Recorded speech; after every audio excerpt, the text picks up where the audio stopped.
and the broadcast.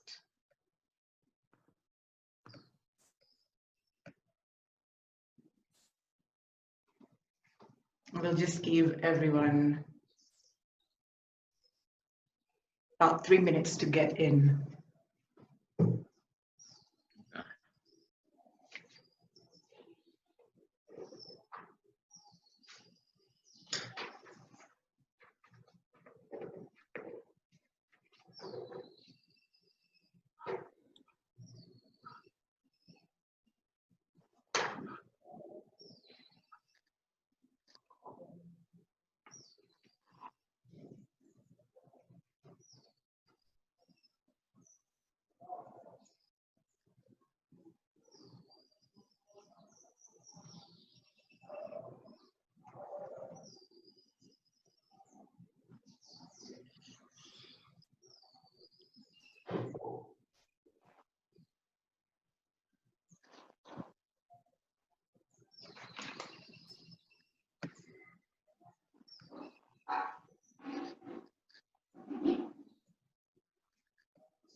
Good afternoon, everyone.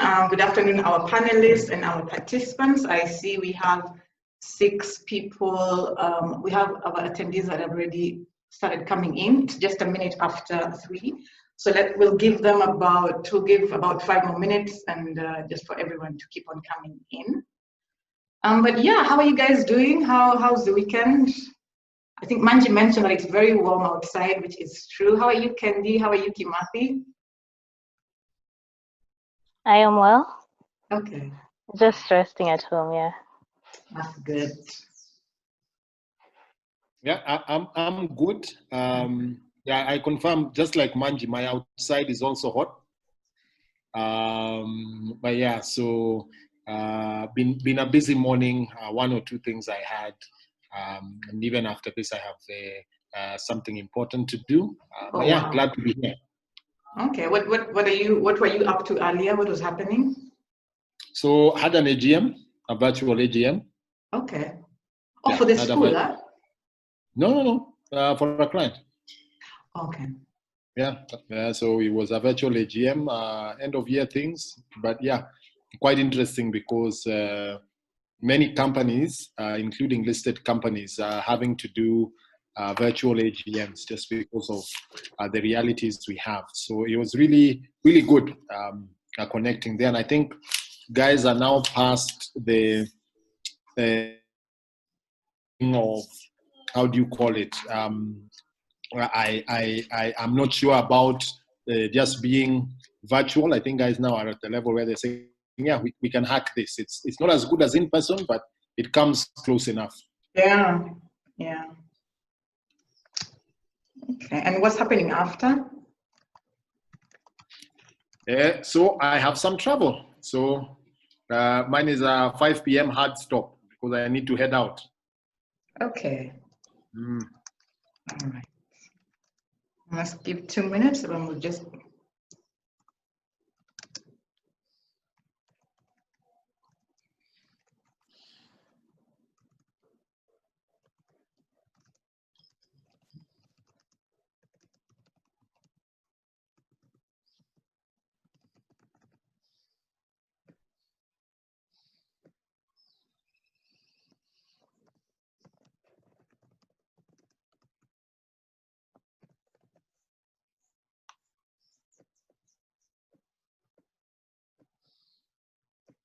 Okay, I see attendees are still coming in. Karibuni sana, karibu Julie, karibu Marcel, karibu Pamela, karibu Phyllis. I see you, Pamela, former high school mate, karibu sana, and everyone else.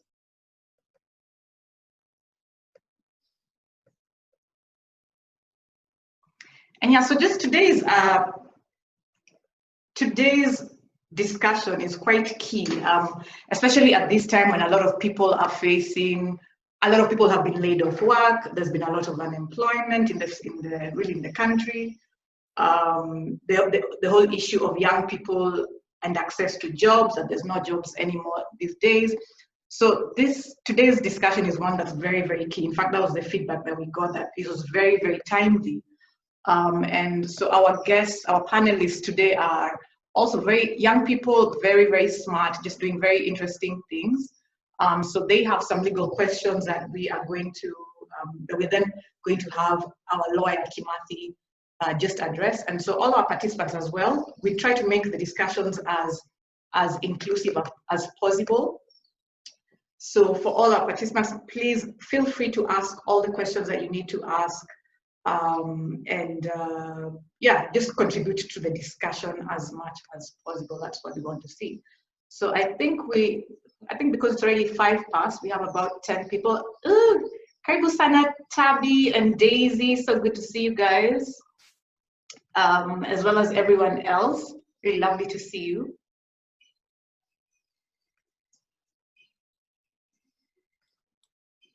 And so as we had been saying, that the context of today, where COVID has caused a lot of job loss, where there's been a lot of, I mean, even before COVID, there was a lot of complaints about unemployment, young people not able to get jobs after campus. Even last year, like even in the media where I'm from, early in the year, from as late last year, there was a lot of groups that had been getting that were getting laid off. And then as well, also the sectors that we serve as Black Star, which is now groups in arts and culture, human rights, entrepreneurship and innovation. These are sectors that traditionally, especially arts and culture and human rights, these are sectors that we don't have much entrepreneurship knowledge. And I'm saying that sort of like using myself as the sort of like the example, because the arts is sort of seen to be like on the other extreme end of entrepreneurship and business. And so that's why today's discussion is really particularly important for us to figure out entrepreneurship. What is it about? What happens? Where does the law come in?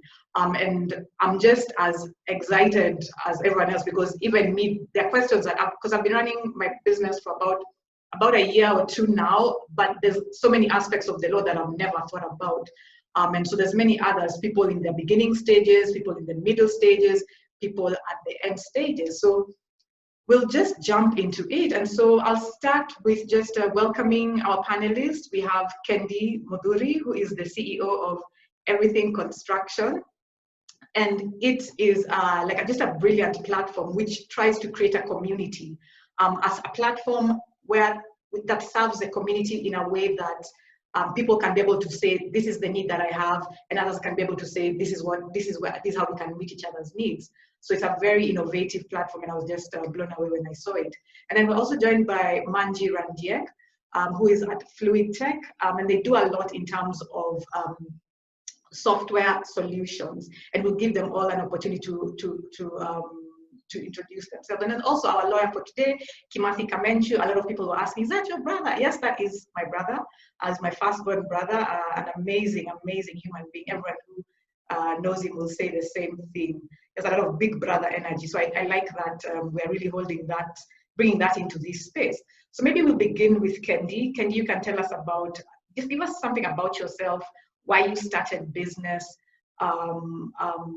and what Everything Construction does, even before we then go into the immediate, the challenges that you immediately had. So talk about why you started business. And I say this because I think a lot of people are afraid to venture into doing business. We think it's for other people, it's for someone else. It's like rocket science. So I'm excited that we have you guys, young people, to demystify that.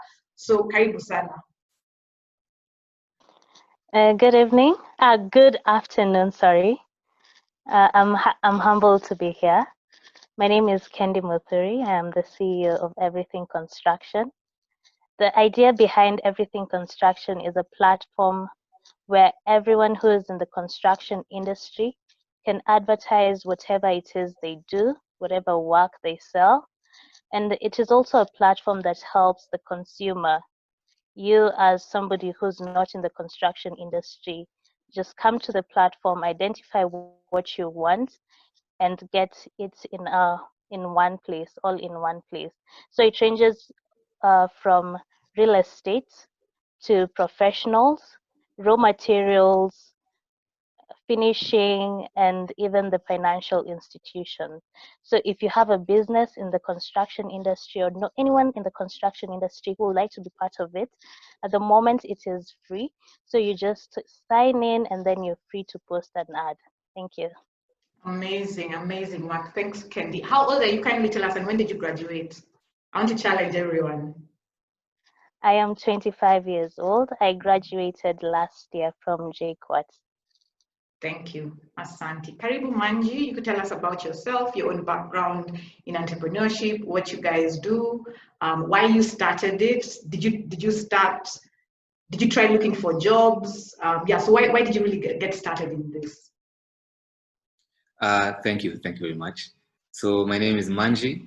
I am 26 years old of age. Graduated in 2017 from Strathmore. So the reason why we started this, personally, I just happened to be at the right place at the right time. Now the founders who started it are the ones who had a passion with IT. So they never really looked for a job, neither did I. So I liked what they did. They just gave me something to do. But in a nutshell, what we do is software solutions, to be more precise, enterprise development.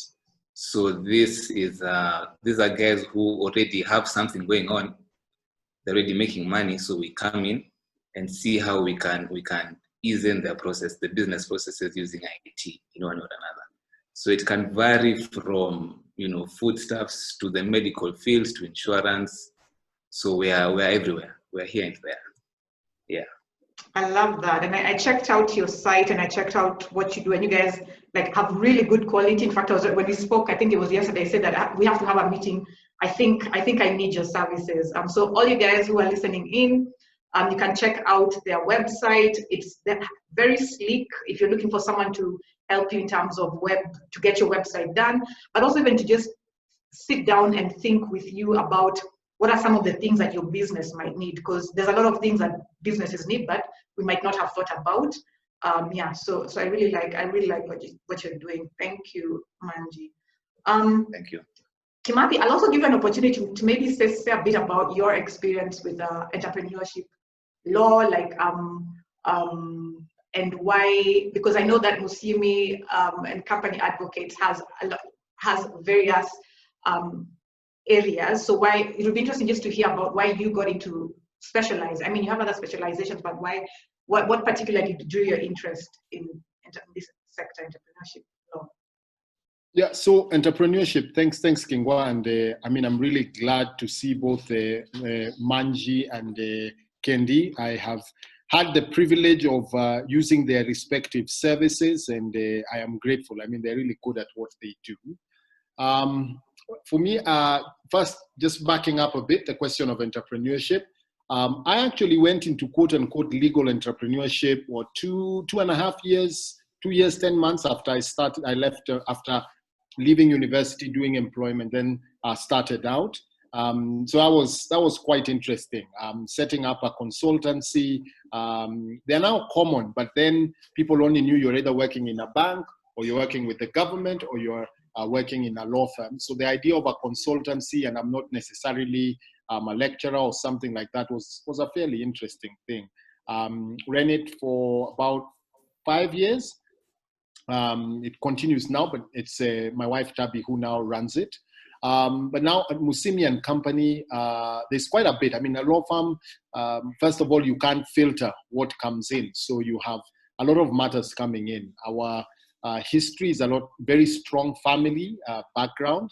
And the previous webinars gave us away because you did, I think, the first webinar with my partner, Anne Bogwa on custody, access and co-parenting.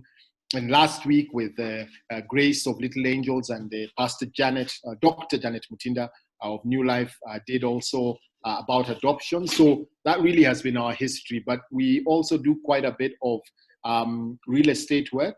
That is more like an acquired skill for me because that's a department that I oversee.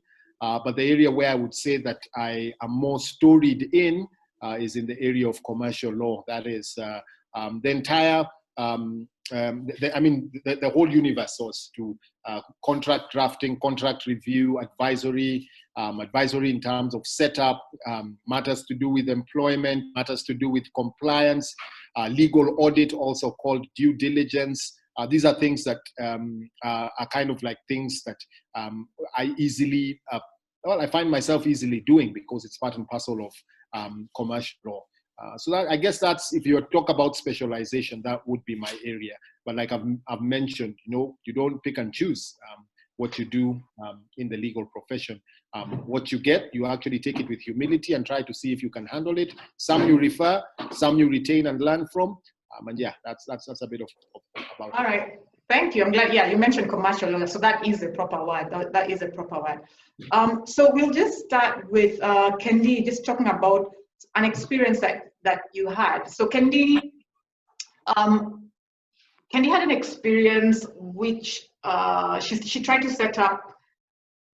I mean, very smart girl. So she had started setting up, when she was still in campus, setting up her one separate platform, but she had an experience with colleagues that did not go as well as it could have gone. And at the end of it, she had the question of what could she have done different. So maybe we'll give an opportunity to just tell us a bit about that. And then we'll then bring out the questions that then to understand in retrospect, what could she have done? So Kimathi will then tell us from the legal perspective. First of all, is there anything that could still be done right now because it wasn't fully settled? And then moving forward, what more can she do? And then there's also additional questions that she will be able to, that she'll be bringing out. So Kendi? Thank you. About 5 years ago, I came up with the idea of two platforms which are similar but in different industries. So I thought about the ideas. I started saving up for the ideas. At that time, many of the students were reporting issues of the ideas being stolen by bigger companies. So we're all encouraged, if you have an idea, sign an NDA before you start. So in that process, I had a friend who I'd known for about 4 years, who was in the software world. So I approached her. I told her I had my NDA first set up. I had her sign it before I could explain to her about the business. So after that is when she introduced me to her partner. They had started a company. And since they were in their final year and I had known them for some time, they had enough experience. They were doing big things. And I saw these are the right people to put my company in. I approached them. We discussed about everything, even the payment terms. So they started doing the work. It's software related. They started doing the work for me. In the middle of the work, they used to show me, we used to have meetings. So we had the first deposit, which I paid for them to start the work. And then meetings in between, so that after each meeting, I will pay them something small because they used to show me the progress. Now, the bad thing is that I didn't used to understand the coding well. So they used to show me a bunch of codes, tell me this one does this one does this. And I used to think, yeah, these people are really doing the work. And even the front end used to look like it's something that's working out. But later on, after I had paid them the second installment, so it was only remaining the final installment after I see the whole product was done. Later on is when I discovered that they wanted to quit. And so I asked them, why do you want to quit? I mean, I've been paying you, you've been seeing the work, how it's been doing. So we've had a good relationship all this time. So they said they had to, since they're going out of school, they had employment now and they were really busy. So I told them, okay, fine. But they didn't give me much of a notice, really. I told them, just give me the code that you have done so that I can look for somebody else. So I looked for another person who we're working with till now, the company we're working with till now. And when I looked for these other people, since I had paid all that money, I was like, now I have 3/4 of the code. So you're only finishing up the remaining part of the code. So the amount needs to come down. They asked me for the coding that the other people had done. So I gave it to them, but it turned out that my friends from campus had not done anything to do with the code. So it was a blank code. I was just being shown, because I'm not in the field, they just show me anything and everything. And to you, it looks like, wow. Yeah, it looks like they've been doing quite, and since you had signed the NDA, an NDA it's to tell you this is serious work, you need to finish this work. So this developer, the one who we're working with till now, told me that there's nothing that these people have done. The code is empty. It's not even working. It wasn't even opening. Wow. Now I had to, and I'm a student, so I have spent so much money already, so many sacrifices I have made to make an idea come to life. And now I have to make even more sacrifices. So one of my question is, since I had signed an NDA and there's a friend lawyer I approached, and he told me, since the amount you paid isn't that much, if we go to court, the proceedings will take longer and it will cost you more. Therefore, it brings me to my first question. How much money should I spend so that I can go to court? I mean, a court case is this tiring that when I have my project, I cannot get justice for my case. I mean, I have the paperwork, I have all the receipts for the payment, but I cannot do anything about my injustice. Thank you. You've just brought it out so well. And so to add on to that, Kimathi, so she's given us that background. I think she had mentioned that the amount was 50,000. That's a lot of money, especially when you're a student. I don't remember when I was a student when I had 50,000. So so questions of cost, questions of so maybe Kimathi, when does one have the right to copyright the idea? What is the importance of an NDA? That's a question a lot of people would be asking, because a lot of us hear about it, but in this case, she had this NDA, but she was, it was just sort of like ignored. Yeah, so maybe you could just jump into on that and just help us understand that, and also what could have been done, what could have been done. Yeah, so thanks for that, Kengwa, and Kendi Pole. I mean, this is an experience I'm hearing of for the first time, but I guess such is life, that we go through these experiences and we don't necessarily want to talk about them, but such is life. I mean, these experiences do happen. I think there are a number of things that I can see there. First of all is contracting. Now, in this case, Kendi was basically giving a contract or entering into a contract with people who are meant to design for her. And I would hope that next time you'll hang out with guys like Manji who actually deliver. But point to make is that you are entering into a contract. It's a contract in an area that you're not certain of, and therefore the role of contract management becomes very important. So for example, within that kind of contract, one would draft it in a way where you have a down payment that is put down, but also requiring that these individuals would actually have a demo, almost like a demonstration where you can see that this is how far they've gone. These are the functionalities that are possible. This is the kind of work that is remaining. And then you pay the next installment. Because when it's an area where it's not, it's not like delivery of goods where you say that they've been brought downstairs, you can inspect them, they're being put in the store.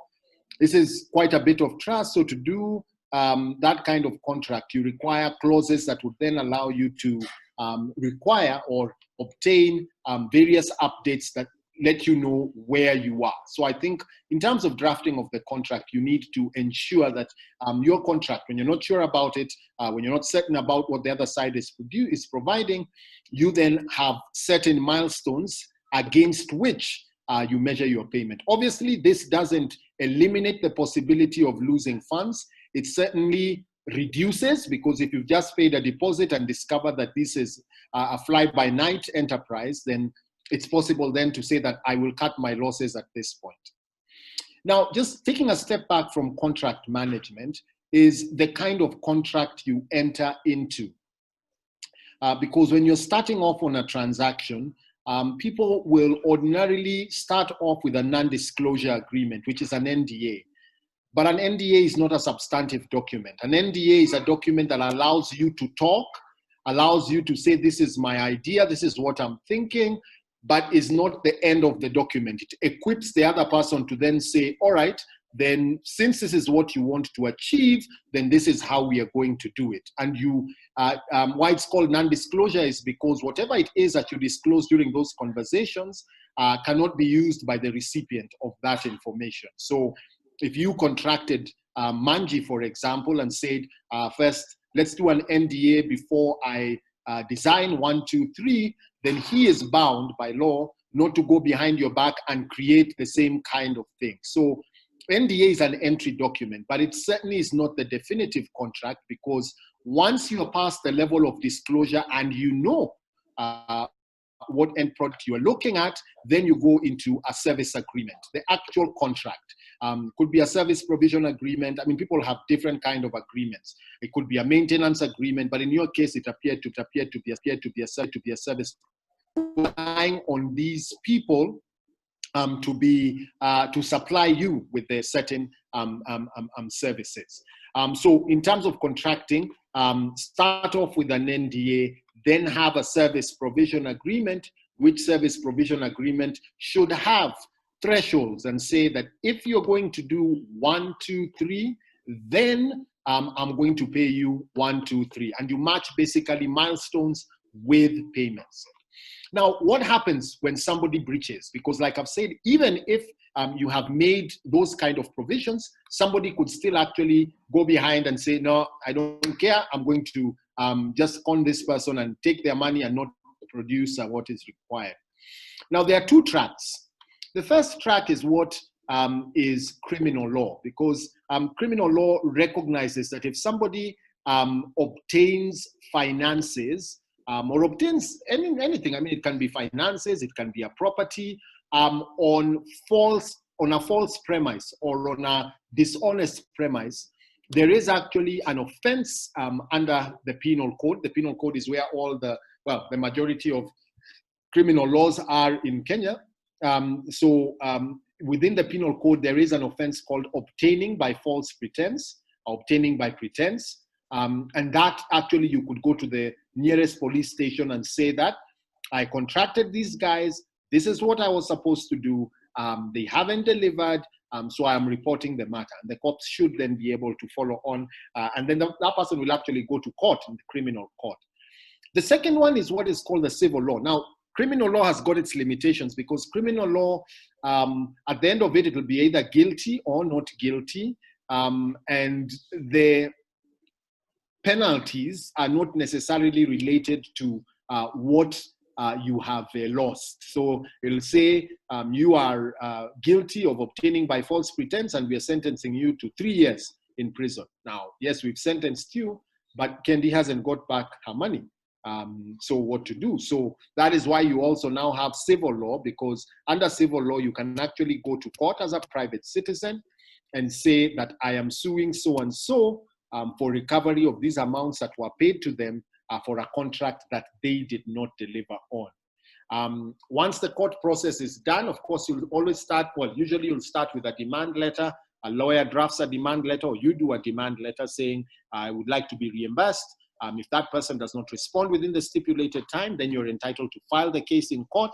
Upon filing of the case in court, the other side is given an opportunity to file its response. There is a pretrial procedure which confirms that all documents have been served, and then you go to trial. trial, you get to give your evidence, the other party gives their evidence, and at the tail end, the court takes a decision. And in this case, it is not guilty or not guilty, it's a finding of whether or not somebody is liable. And if somebody is found liable, there are mechanisms which you can then use to enforce that judgment. Some of these mechanisms include attaching properties. So I've seen people whose vehicles, for example, have been attached by the court because they have not paid what they ought to pay, or they have not done what they should have done. I've seen people having even salaries attached. That's very common in children matters, where we attach your salary and require that your employer, before making payment of salary to you, they should deduct a certain amount and pay it over to your spouse. So that's the basic framework of it. But you've also asked about copyright. And copyright subsists as soon as something is created. So like I can see behind Ronnie, he has FluidTech right there with something very nice as far as that goes. I mean, basically, he can go and say that, well, this is, my word is FluidTech. Now the brand, you would go and register as a trademark, but the creativity behind, say, the word just FluidTech, and say, well, FluidTech would actually be a trademark, but say that this is, assuming it's a picture, because paintings and pictures are copyrightable, he can actually say, this is my copyright, and go and register it with the Kenya Copyright Board. And now they're actually doing online registration. It's very efficient. Within, what, a week, you have your copyright certificate, which is really good. Copyright is even, I mean, you decide that you are going to write a poem, you awaken your inner poet, you write 4 stanzas, you run out of words, whatever it is that you have created, that actually is something that is copyrightable. Even scribbling, I say that this is my unique scribble, you can actually go and copyright it, because copyright is basically concerned with a creative work that has found expression in permanent form. So you can't copyright something that's in your head and that you're just talking about. It must have been reduced into permanent form, whether typed as a business plan, a painting, a concept, a picture, a movie, a book. All these are things that you can copyright. But if it's something that just remains in your head, then you can't copyright it. But yeah, that's a bit of the questions that you've asked. Yeah. So, what about when it comes to verbal contracts? What happens? Okay, so actually there's 2 questions I would like to ask about. The first, thanks for that, first of all, Kimathi. And just 2 follow-ups. So the first, and I think is what a lot of people would be wondering about, would be the question of cost. Because when we think about going to court, what's the range that one can expect to spend if they're going to a law firm, or if they're going to court? Is it possible? To what extent can one represent themselves? You know, we see some of these things on TV. So yeah, so how does it look in terms of cost if one is following up in something such an incident? And also, what about the issue of verbal contracts, like verbal agreements, where we've agreed you're going to do this for me, but then the person doesn't do it? So what steps can be taken if someone breaches that? Well, so first of all, verbal contracts. Yes, the law allows for verbal contracts. Basically, where you agree orally without having put it in writing. There are certain contracts that must be in writing. So for example, contracts relating to any interest in land, whether you are leasing a property, purchasing a property, charging a property, discharging a property, those need to be actually in writing by law. But a lot of contracts, and many contracts in this country, are oral. You go on Facebook, you're looking for a pair of shoes, you see that there's somebody who's got an online store, you click and you say, I like these shoes, you call up the number that you're given, they tell you that, yeah, we have these shoes in stock, then you ask for the M-Pesa number and you send the money. Now you see that's actually a contract that's created. The only challenge with verbal contracts is evidence. So for example, if the contract is not in writing, then at the very least, one needs to have evidence of payments that have been made. And this is why maybe prefer a permanent record of payment. So whether it's by way of a card or by way of M-Pesa transfer, these are things that you need to consider because they provide evidence. We may not know for sure that you agreed to buy a pair of shoes, but we know for sure that we transferred money, or you transferred money to Kendi, for example. And then Kendi's asked, okay, so what was this about? Because this other person is saying that this is the position. You then are put in a position where you need to demonstrate that this money was paid for something else. So some form of record is important, but the preference is to have the contract in writing. Okay. And what about when it comes to costs? If you could say something about costs, because I believe that that's something that a lot of people have a fear about when it comes to dealing with lawyers and legal firms. So cost is an interesting question, and thanks for that, because it's something that people always ask. So guys will come and they say, we need legal advice, they get legal advice, but then when you give them the fee note or tell them that now we need to start paying, you find that people are now hesitant and saying, well, I can't afford, and that kind of thing. Now, first of all, the court process is a process that has got costs to it. There are filing fees that you pay when going to court. So for example, you're lodging a claim, like the claim that Kendi may make. So when lodging the claim, there is a filing fee that you would pay. There's also the legal fees, and the legal fees many times depend on the value that is being claimed or the interests that are involved. So if it's on a piece of land, if the land is valued, say, at 10 million shillings, there is every chance that the lawyer who is charging will base his charges on the value of that land.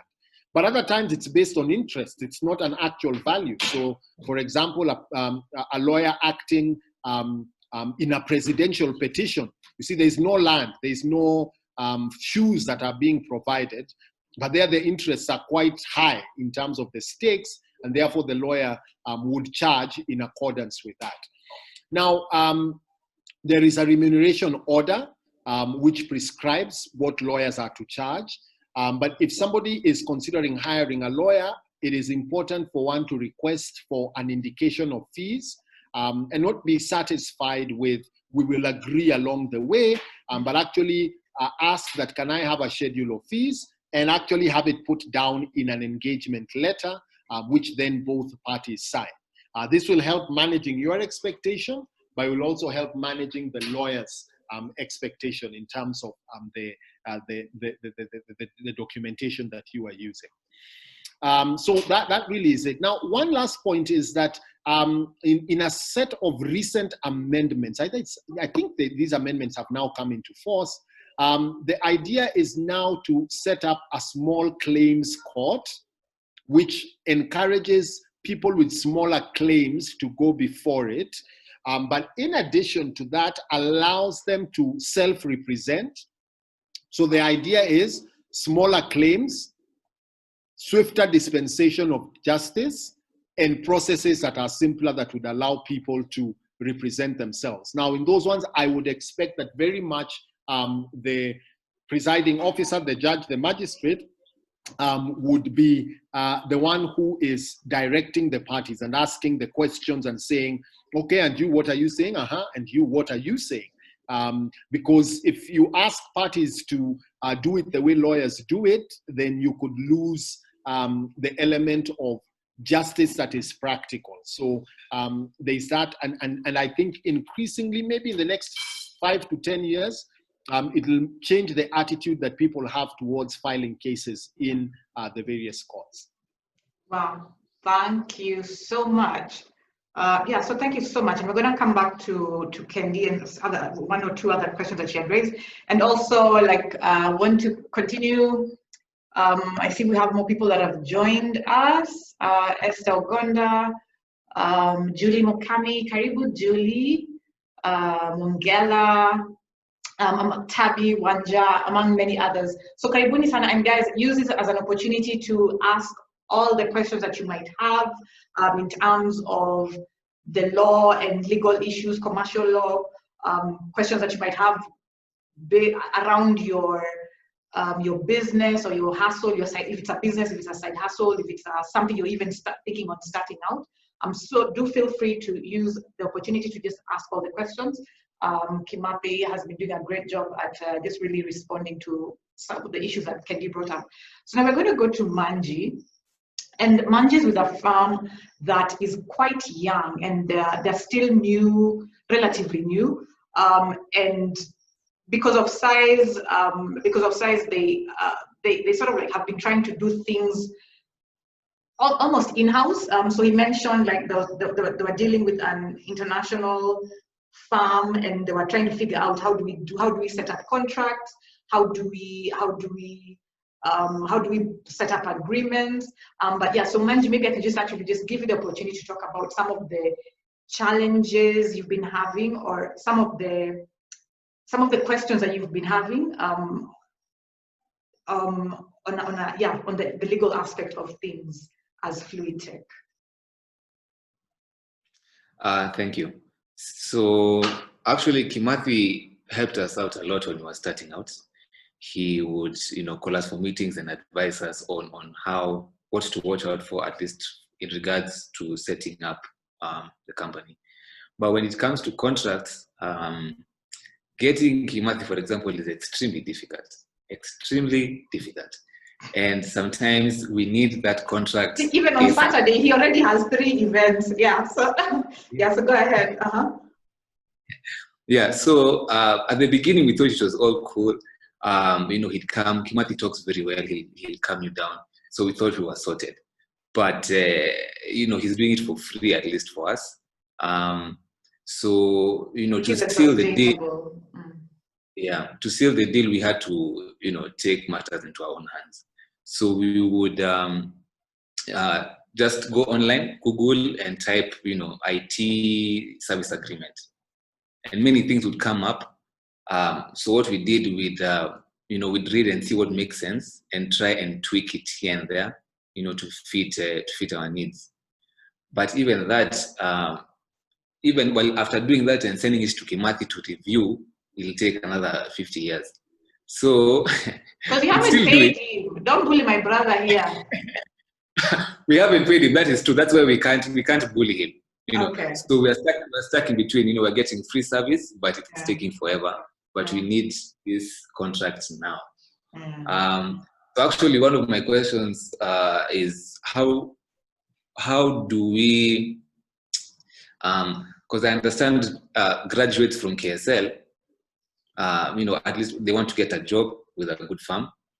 But at the same time, I wish they could consider startups, consider growing with them. So what can we do to entice them to come our way? Or if I could have it my way, all right, I'd make it like an end of year project thing. So I'd tell KSL, make sure these guys, in order to get their grades, let them look for a startup, they join them, they help them out for like a year, and then we grade them, something like that. But yes, we would like some sort of support, someone to grow with us, because while we were starting, we didn't really have enough money to pay. We ended up getting someone.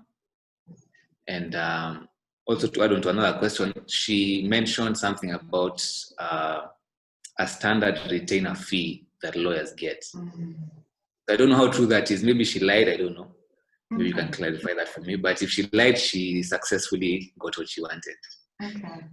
Thank you so much, Manji. You raised a very important issue that a lot of people do need support, do need places where they can sort of like get advice, but the spaces, it's okay, first of all, when one is starting out, one has limited finances. So that's a very key issue that you raise. And just also the idea of a platform. So you asked about, is there a platform of some sort that someone totally clueless can visit to get answers on their startup as a legal, the legal answer. So maybe Kimathi, you could speak to that about how does one, because the established law firms almost might, the figures of the more established law firms might be out of the reach of the younger, of the people who are just really starting out and beginning. So how to maneuver that, how to navigate that? Does Musyimi and Company maybe have something for young startups you know how banks have like different accounts, Jumbo Junior, they have if you're saving, if you're doing long-term saving, if you're just current account.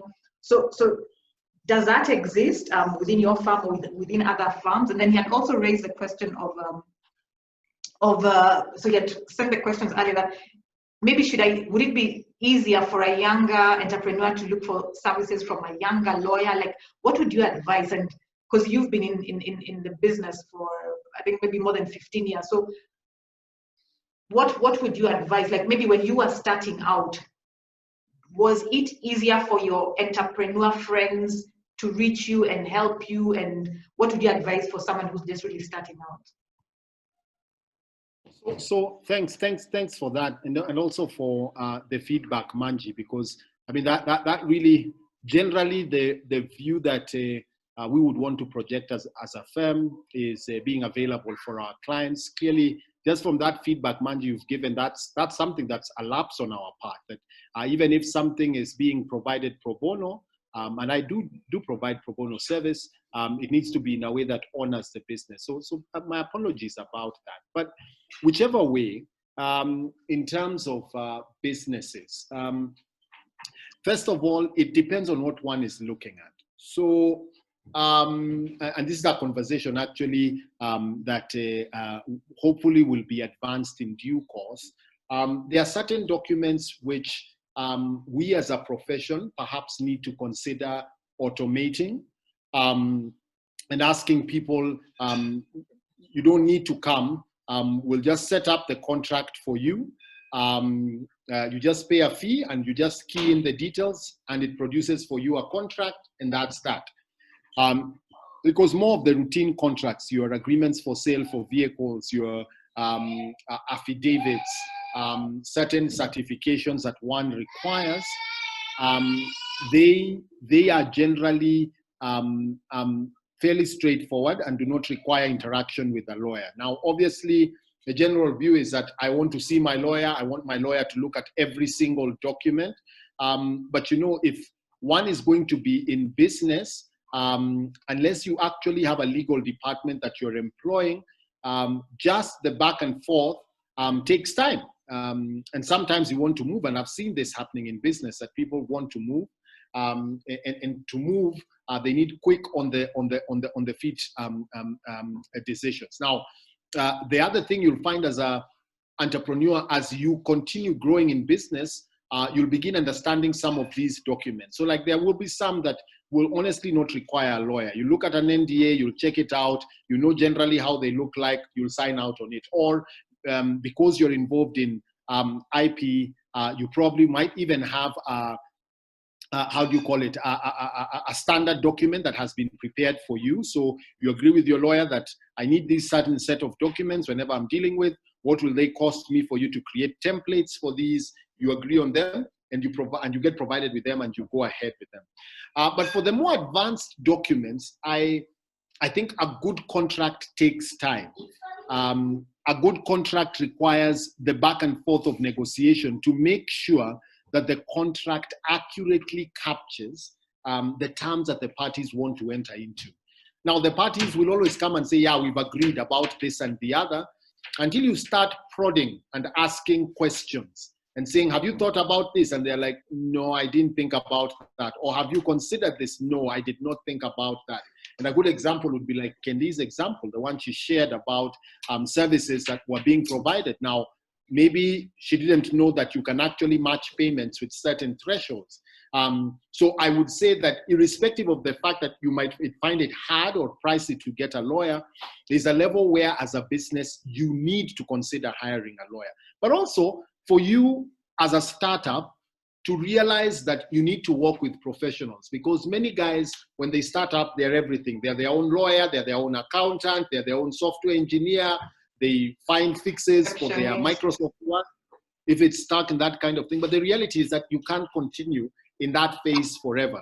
You need to get to a point where you honor the fact that I need support and that this support costs. And you'll find that disciplined businesses grow from I'm receiving this service as a compliment to I actually want to pay for this service. I might not be able to pay this amount for this service, but I will pay an amount. I will tell the lawyer, I'm a startup, I'm not able to pay. Would you be willing to receive this amount for it, rather than going and saying, please read this for me for free, as far as that goes. So that's an important thing as a business that I think one needs to discipline themselves, the art of payment. And it may not even be a huge amount, it could be a token and that kind of thing, but it is something that puts you in the place where something for something, and it will hold you in good stead in the long term. It will hold you in good stead for years to come. Now, have I worked with entrepreneurs? Yes, I have. What kind of assignments were we dealing with? Well, so you find the consultancy that I was involved in setting up back in 2008 was one that realized that you have these newer businesses that cannot afford to set up a legal department, but still require really good legal service. So what we would do is that we'd provide like an outsourced legal service where either on each case, we would bill on each case so that the organization doesn't have to have a lawyer who they are paying every month. They have an ad hoc case, or we then moved to what Ronnie has mentioned, what Manji has mentioned, which is a retainer, where you say that I'm signing up with a law firm, and this law firm will be available to me for this number of hours any given month. And in consideration for that law firm availing those hours, I'm willing to pay this amount as a retainer. And we as a firm actually have that. We say that, okay, if you want this number of hours, this is what it costs. If you want this number of hours, this is what it costs. If you want this number of hours, this is what it costs. A final point, and I think this is something that will be useful for entrepreneurs, is maybe for us to fashion, and I think this is maybe an idea for us, law for the entrepreneur. I mean, just basic law for the entrepreneur, so that I know that I'm going into a market where there are legal matters. There's my setting up, there's employing people, there's entering into contracts with suppliers. There are compliance matters with the Department of Occupational Health and Safety. There's a taxman that I need to comply with. That we move it from checklists, because as an organization, what we usually do after doing a registration on behalf of somebody, we would then, depending on their availability, sit down with them and tell them, okay, these are your key compliance requirements. This is what you need to do with the county government. This is the taxes, what you need to do in terms of tax. This is what you need to do in terms of national health insurance, national social security fund, so that people are aware. And I think maybe as an offshoot of this, we can then look at a track that is a law for the entrepreneur. Maybe maybe 3 to 4 day course where guys come sign up and say, yeah, I want to know, and this is it. And you leave with a pack, hopefully with some template agreements. Yeah. God, that sounds like already two things are coming out of this, like two already entrepreneurial opportunities. And it could be, whether it's, I don't know if it would be Musyimi and Company taking them up, or even guys who are here. I mean, the opportunity of automating legal services, there might be something, but it's still, that's still something that can be done. And also just this whole idea, the course of law for the entrepreneurs, that sounds really good. And I like that you also mentioned issues of taxes and NSSF and HIF. We're going to come to that. So we're going to come back to some of the questions also that Kendi had wanted to have answered. So we'll read out some of the ones that she had shared with us, and then as well as Ranji, and then we'll go to our participants. Guys, don't be shy to talk about, to just really raise whatever questions. Actually, this is the first forum where we are having fairly almost no questions so far. Guys, maybe what you guys, maybe participants, you guys could tell us, are you in business right now? Are you thinking of starting up? What stage are you in? So then we could then speak to your current place, to where you currently are. Yeah, so don't be afraid. Don't be afraid. And it's interesting because I think as a country, as a society, we grew up with the mindset, especially us who grew up in the 80s, 90s, we grew up with the mindset of employment. And so maybe that's why entrepreneurship is still fairly ish new. And also, I want to mention also the context of our ambitions. as entrepreneurs. And Kimathi, you spoke to that in terms of the idea of don't be afraid to get legal support, because it will actually even end up growing you more. Because even as we were fashioning this particular discussion, we were trying to figure out, are there entrepreneurs, Kenyan entrepreneurs, that are spreading their wings outside of the country? And who are they that they can come and talk to us? But realize that there are actually very few, because we asked questions, we sent out on social media, we got very limited feedback. So it's an opportunity for us to also, as a society, start expanding our ambition, start expanding our mindsets. Right now, the sector that's sort of like known globally is athletics. I don't on a light note, corruption, if that's a sector, but there is a huge opportunity for us as a country to take our entrepreneurship ventures outside of the country, because entrepreneurship is basically about value, adding value. One thing I liked about what Kendi is doing is that everything construction, when she told me the website name, it's not .co.ke, it's .com, and I was like, I like that, because that means you can be just global. She's like, yeah, that was the idea. So I really, really liked that. So I'm gonna read out another question that she had shared earlier, and that was, how can one go around the advertising rules from their professional groups without breaking them? So for example, EBK, BORAQ, and LSK. I don't know if that's Engineers Board of Kenya, but I know Law Society of Kenya. So Kimathi, how can one go around the advertising rules without breaking them? So that's the first question. And then the second is, what happens to your project in case of the demise of the person who was handling your project? Because she had a situation where someone unfortunately passed on in the middle of handling something, a platform that she was setting up. Oh, you're muted right now. Yeah, can you now hear me? Yeah, so two questions there. First is the question of marketing or advertising for professional bodies. So what's the rationale? What's the philosophy behind it? It's that professional services should not be commoditized, so that people are basically saying that I can do this, I can do that. Professional services are meant to be noble, honorable, but more importantly, to demonstrate that the people who are within the profession have gone through certain training that is standardized. And yes, certainly there might be people who are better equipped in certain areas, but not to show that I will get you a certain result. Now, for example, in the US, and probably I could share that video. There's a lawyer called the Texas Lawhawk, and in the US, because of their liberal approach towards advertising, the guy gets onto a motorcycle, is jumping water. I mean, it's really interesting. I mean, when you watch it, and I guess it's their approach. But how do you, as a professional, retain your professional integrity whilst at the same time able to put yourself out there? I'll give the example of the Law Society, because that's where I'm a member. The Law Society found itself in court because one member went to court and said, this ban on advertising is not proper. You cannot tell people, it's effectively muffling free speech, because free speech is not about just democracy and human rights. Free speech is also commercial speech.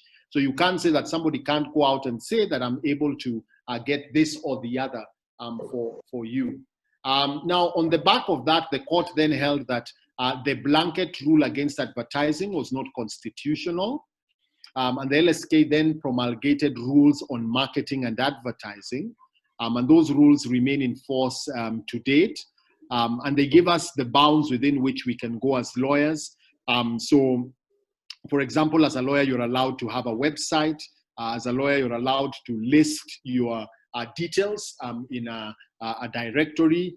As a lawyer, if you're ever appearing in public media and that kind of thing, you're allowed to describe yourself as a lawyer. You're allowed to put out a notice, but there's a specific size that it should not exceed as far as it goes as a lawyer, that this is what you can do. You can have a social media presence, but now there are even professional guidelines on how to use your social media account in your professional work. So the question that Kendi is asking, the answer would be premised on what does the respective professional body provide? What do they say about that particular matter? What do they say about advertising? There was a second question. I seem to have missed it because I was focusing on advertising. What was the next question? If someone dies, unfortunately, and the way. So it depends on the kind of contract. A contract for personal services, one can't enforce it. So for example, if I commissioned, say, Kengwa to paint my portrait, if Kengwa is gone, she's gone. I mean, it was a personal service contract. I can't go to Kengwa's best friend and say, no. Yeah, and say you guys did not, and you need to do that. So where one passes away and it's a personal service, then it's something that then basically goes with the person who has passed away. However, and this is why we ask people, when you're looking at service providers, to look at service providers that have got continuity. And for example, you'll find that banks and others who are giving work to people are usually hesitant to give work to, say, a one-man law firm because the risk is very high. What happens if that person is no longer here? What will happen to our cases? So on account of that, people then say, let me, as I'm vetting, I'm not necessarily getting the one with 10 partners, but let me have at least 2 to 3 partners so that I have some level of comfort when dealing. But of course, there are those contracts which survive the person who has passed away. A good example would be a contract for the supply of goods or the sale of land. Because in that particular instance, the person who has been promised can actually go to court and enforce the contract. But not against the dead person, of course, but against their personal representatives, the people who are appointed as administrators pursuant to the court process on succession. So like if you are buying a piece of land and the person who was selling it to you passes away before the transfer has happened, you can actually require the administrator saying that this was on course, I paid this amount, we need it to be finalized, and the court can actually enforce that. But for personal services, very difficult to enforce because they're dependent on the person. It's kind of like football. You could hire a player today, have signed them, and you're paying them a huge salary, but if they pass away, you can't go back to their family and say, give us the brother of this one, that they come and play for us. No, you can't. It's done. It's a personal service contract. So yeah, that would be my response to the questions. Oh, that's really good. Thank you. Maybe let's have Kendi say something for 1 minute about, just say some more about it, because I think it was a company, and what happened is that when the person passed on and she had already, like, the agreement in terms of the deposit had been there and she had already paid, but now she's being asked to continually pay. So what can she do in this situation? And I think she mentioned that the agreement might have been verbal rather than written down. Yeah, just Kendi, maybe you could just say something about it, more of the detail, and just so we can figure out what can we do, what more can be done. When I was explaining the scope of work for the company, for the person and the company to do, I explained it by word of mouth first so that he can understand the whole, what the platform is to do. But we still had a scope of work. But you see, after his passing on, now the people who the continuity, the people who now are in charge of the platform, they were telling me some of these things that you wrote, they weren't expounded on. So in such a case, you'll have to be billed more, since what I am expecting is not what they say I have written down. For example, let's say language. I want it to be multilingual. So according to the website, some of the things are multilingual. Some of them I have to translate them myself. But you see, in my head, I knew and I had explained it to them when it's multilingual, it's the whole website to change. If I'm in a certain country or if my machine is in a certain language, it's to change according to the machine. But now after the person passed on, now many issues started arising. This one you didn't explain to us well. It's so ambiguous, so we'll have to bill you more on certain things. So that's what I wanted expounded on, what can be done. Because in the scope of work, everything is there. But now they're saying it's, it's very wide. What I wrote was very wide, and I wasn't specific on whatever I wanted, which wasn't the case, according to me.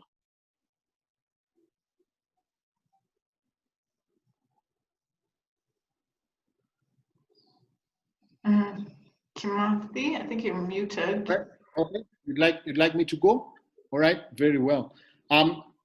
Quick response to that, Kendi, and this, I mean, of course, it would be subject to a more detailed response. But right there, you've illustrated why it's important to have a contract with clear deliverables. And where it's not reduced as a contract, also to try and formalize whatever it is that you are handling, formalize it in writing. So even when you're in the course of discussions, just put it on email and say, this is what I would like. Can I have your proposal? And this disciplines you, because if you have that there, you're able to produce it and say, hey, but I was paying for this particular service. Of course, that's the second best. The best is if you're able to put it into a contract. Now, for these new guys, I mean, of course, unfortunately, the person who is providing you the service is not there.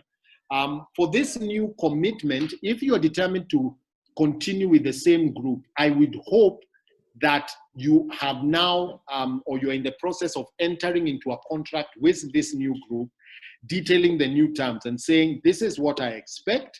And yes, maybe your partner, who unfortunately is now not with us, did not get it, but this is what I want. And what will you charge for this? So that then they give you the charge, and then you're able to take a call and say, okay, let me continue with these guys, but with the understanding that the documentation has been sorted out. There are two matters there. One, document. Don't just document the contract. Also document the negotiations, the conversations that are happening.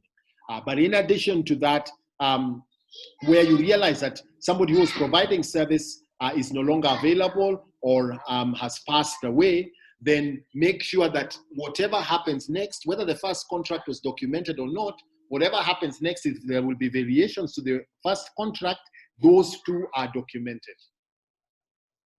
In legal, so when setting up contracts, Kimathi, and you'll probably answer this in addition to as we move to some of the questions that Manji had raised. Is there a clause, like when one is setting up a contract, should one sort of like set up, like put that in, like in case of death of a person, or would that be like too bizarre? Because I can see what she's going through, but like, does it happen? Because I haven't seen something about death, because maybe superstition, yes. Like, are you saying I'm gonna die? So it's actually in contracts. In fact, when we open the contract, like for example, if it is Kendi providing service to so-and-so, we'll say Kendi, the service provider, which term includes her personal representatives and permitted assigns. Now, personal representatives are those, they assume that, well, one can have personal representatives if, for example, they are no longer of sound mind. But more importantly, one can have personal representatives upon their demise, upon their passing. So it's actually supposed to be there, that when you are even, and you'll find that this is the first clause, because you're saying this agreement is entered this 5th of December between, number one, Black Star Media, which term includes its. Now, of course, for a company, it would be a successor in title because a company wouldn't die literally. But if it is an individual, it would be that individual and their personal representatives. Okay, all right. So what Manji had earlier spoke about was a question of getting legal advice. And he also raised a question of if it's possible, like what requirements does an IT firm or another firm need to open a law department? And is that something which would be better? Having a retainer with a law firm, or having a legal consultant, or having a separate law department? If one is not a law firm, if one is an IT firm, if one is a media firm, if one is a construction firm? So the answer to that would be, it depends on your need and what is available to you. Manji's, and this may not even be necessarily law, but let's use law because we're talking about law. Manji may have a brother who is a lawyer, and therefore, because they meet every evening, they could have an arrangement where, boss, after dinner we sit down, you guide me through this, and I pay you this amount. Now you see, he hasn't technically set up a legal department, but he has a legal service. And it's important not to be caught up with whether it's a department, a function, but realize what you're looking for is the service. And why I say it's important is because in what they call IoT, the Internet of Things, as we get there, you will find that some legal functions are so removed from having a person at the end of a desk that actually for you, it is a legal function that you have. Much like maybe you have software where you just put in numbers and accounts are produced, that you might get to the point where our cost is actually not a cost of having a lawyer, but our cost is a cost of paying a maintenance fee for our legal support software, or paying a retainer to have access to this and the other. So I think it's very important to bear that in mind when asking the question about retainer, is what works and what exactly is being provided. Because I don't think Manji, when he say is struggling to reach me, I don't think that what he is really seeking for is to hear my voice. He's actually looking for a contract. And that contract doesn't need to be me. And the same with Kendi. I mean, because if she requires terms and conditions of a website reviewed, it's not necessarily that she wants to sit and drink coffee with a lawyer. She actually just wants terms and conditions approved. So as entrepreneurs think about this, look at what's around you. Obviously, if you have a lawyer, either you are with them in high school, you know them from university, they are guys in your family, then you can certainly utilize that as an entry point and use that relationship. Sit down and say, okay, which documents do you need to review? Which documents can you provide me with templates for? Sit, agree, and say, okay, yeah, so here it is. And each person knows their business. Manji knows his business and he knows the key documents he's looking at. Kendi knows her business. She knows the key documents she's looking at. So that's number one, structure the relationship and identify how best that legal resource can deliver on you. But secondly, as I mentioned, as an organization, have a view that you want to pay for legal service and then put a price to that because it is service. So even if you automate and say, I'm going to rely on, because I know there are guys who do, I'm forgetting them, but there are guys who actually, they're called Practical Law, the Practical Law Company. And the Practical Law Company just has so many kind of precedents in terms of documents. So if you're in construction, if you're in fast-moving consumer goods, if you're in IT, if you sign up and pay their monthly maintenance fee, you have access to so many forms and precedents. No. Practical Law is a UK, but they have a representative office in South Africa. Okay. Yeah. So don't just identify the function, also cost the function, and try and then to meet that cost. Okay, those are very good points. And I guess probably size also comes into it in terms of how big and how often cases would come up. And Kimathi, I'll also come back to the question of what are the areas, like how can one plan themselves, like for the year, like in 2021 is coming up. As an entrepreneur, what are the things, because for example, I'm clueless. What do I need to put in my schedule in terms of legal issues that I need to look for a lawyer for, and what kind of budget will I need for that? And so, but maybe you could also answer that question also as Manji talks about. So his company, so FluidTech was doing something with a Japanese firm. They set up some software for them, but he was asking the question of what if they're, because their company is dealing with international clients, does the law protect them as an IT firm in any way, and how do they navigate if their clients are from the States, the UK? Is it UK law that applies? Is it Kenya law that applies? Which and what? And maybe Manji could just say something, just ask some more about that, just bring that out more about what you were asking about, how the issue of protection and just from your experience.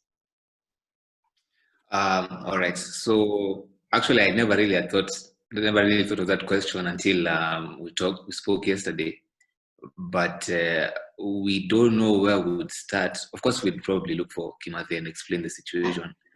But we're just wondering. And find me. Now that you've said that I'm unavailable, you will find me this time. Amen. Yeah. So we're just wondering, because this international firm is in Japan. So if anything goes wrong, will they bring their Japanese people here? Will our Kenyan people help us? What exactly will happen in terms of the law? Will they be thrown in Japanese jail? Like, yeah, whose law is more powerful, more important? Yeah. You know, this side you face the music, perhaps you face the karate in Japan. I mean, those are two questions. There's a question of general compliance going into 2021. What does that look like? Secondly, the question of what one would call applicable law and jurisdiction. Now, I'll start with the latter, which is applicable law and jurisdiction. And once again, refer you to what I've been saying. Document matters. Put things into contracts. That is actually one of the clauses that we put in contracts. What is the applicable law? What is the governing law? And which way of dispute resolution will be provided? First of all, the applicable law, especially when you're dealing with international contracts. There are a number of questions when negotiating contracts. First of all, where is the service being delivered? Because even if you're hired by a Japanese company, if the service is being delivered in Kenya, then in all likelihood, it makes more sense to have that contract, the law being applicable as the Kenyan law. However, if you are hired as a Kenyan firm, but you're providing something for Japan, then in that case, then it would be the law of Japan that would apply. So context is a very important thing. But that notwithstanding, your contract can say, irrespective, these are the laws that apply. Now, when the contract provides that, the contract usually has got three possibilities. It could be one party, the other party, those are two, or a neutral law that applies. Where people say, if we have a dispute, we won't go with American law, we won't go with Kenyan law, we'll go with UK law, because all of us feel that that's a reasonable middle ground. Problematic because now you're dealing with parties who may not have interacted with that particular law, but people then say, perhaps it's a compromise as far as it goes. So the question of applicable law is a question of fact. It's not a question of law. The law won't tell you this will be your applicable law or this will be your applicable law. However, in practice, you realize if you're operating in Kenya, there are compliances you'll have to have. So for example, you might be providing service to guys in Japan, Vietnam, South Korea, I mean, all of Southeast Asia.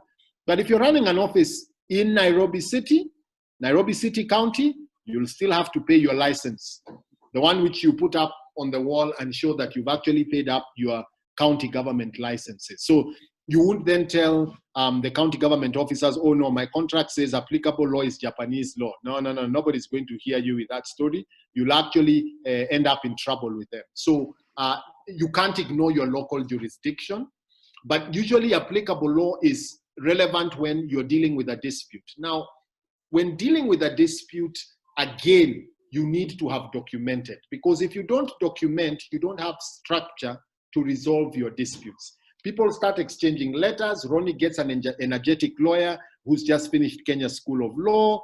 Joy gets another energetic lawyer who has also finished Kenya School of Law. They have this running rivalry from when they were in university, saying who is a better lawyer. And now they start on your bill, they're exchanging these harsh letters. They're just doing that. On your bill, and Ronnie, you're paying for that, and Joy is paying for that. Now, if you have structured your dispute resolution, whereas you may not necessarily avoid that, you can find a way of preempting that. So, for example, the dispute resolution clauses we put recognize that the parties would try to meet and discuss. If it cannot be resolved at the first level, then you have a second management level. So Ronnie is the operations manager. Joy is also in charge of ops. They have tried to sit down and agree about something about the product that Ronnie is making for Joy, and it's not working. So the next level is the CEO level. So the CEOs now meet and discuss. And if that's not possible, then you invite an independent third party by way of mediation, somebody who comes to mediate the dispute between you. And then finally, after that, if mediation is not possible, then you can consider either going to court or arbitration. But you see, by the time you have provided that Ronnie and Joy talk, you've avoided that fight between their two friends, where it's not the client's cause that is the issue. And I'm not saying that lawyers lack professionalism. It's just that disputes take a life of their own. The contract has given you an opportunity to discuss together before you begin having a lawyer. It then moves it from where the heat of battle is, and you say, maybe we have another management level, the CEOs, maybe they will see some sense when that dispute is there. If we're not able to do that, we have mediation, and we'll agree that Kingwa will come and be our mediator and listen to us and try to help us arrive at a practical solution together. So that's a bit about applicable law and dispute resolution. I don't want to hog the time, so I'll quickly speak on compliances. Kingwa, so you need to have kind of like a compliance calendar, all right? And accountants are very, very good at this, a compliance calendar. What does a compliance calendar tells you? It tells you when a certain compliance action is required.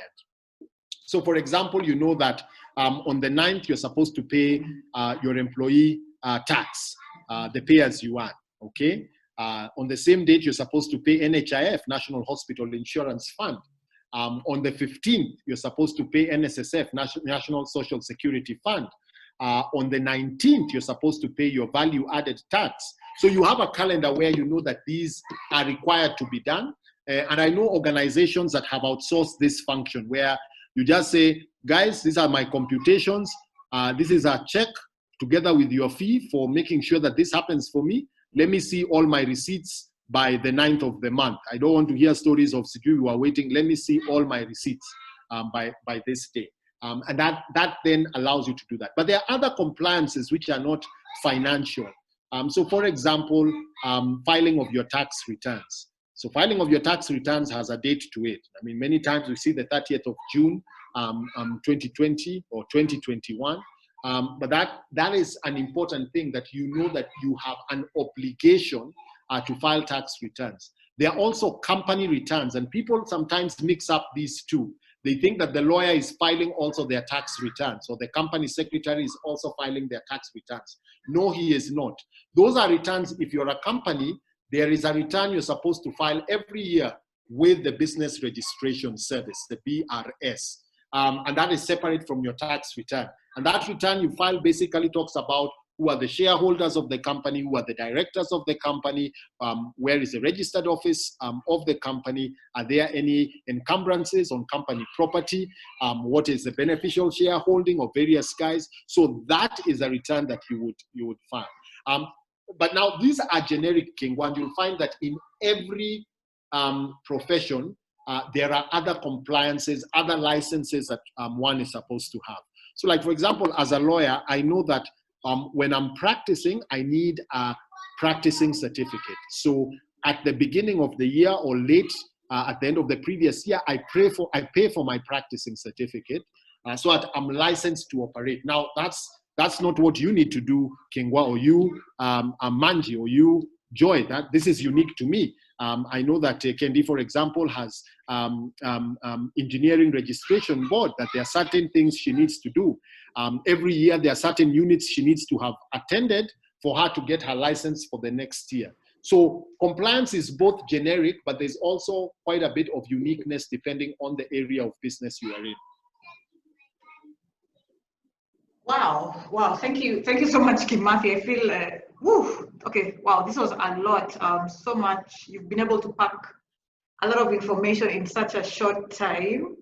Thank you so much for this. Thank you for just shedding all this light. I want to just now come to some of the questions and the comments from our other participants. So Esther Ogonda says, thank you for a great platform. I am a social enterprise startup to raise funds for already registered foundation. The enterprise, a gift shop, is still being piloted and is yet to be registered. How would you advise me to go about registration of the for-profit gift shop issues, given that I want all the profit from the gift shop to go to social impact? That's a good question. Thank you, Esther. And then some anonymous attendee says, a common issue for startups is following up on payments with clients or customers, even when you have a written contract. Maybe 60% of the deposit is paid, but the rest is not paid. Due to the small size, you may be at the mercy or you shut down their services, which may not be pleasant. Best way to handle, yes, that is a very good question, because like, yeah, startups, you're doing everything. So Kimathi, those two questions. So I think the question by Esther is quite profound, and it's not easily answered, because even large organizations are asking themselves, how do we set up something that gives a revenue, but that revenue is churned into our organization?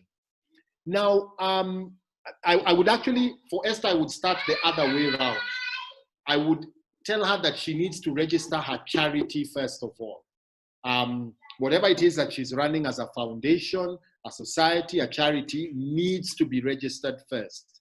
And how would you achieve that registration? You could either register as a non-governmental organization. You could register as a charitable company, commonly called a company limited by guarantee.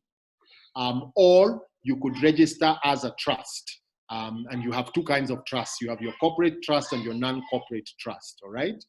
Now, once she establishes that not-for-profit entity, most not-for-profit entities in their constitution, and I would urge her to get the right counsel to make sure that the right wording is included, but most lawyers who are drafting those documents would recognize that the not-for-profit can found a for-profit that it wholly owns and whose profits are wholly churned back into the foundation.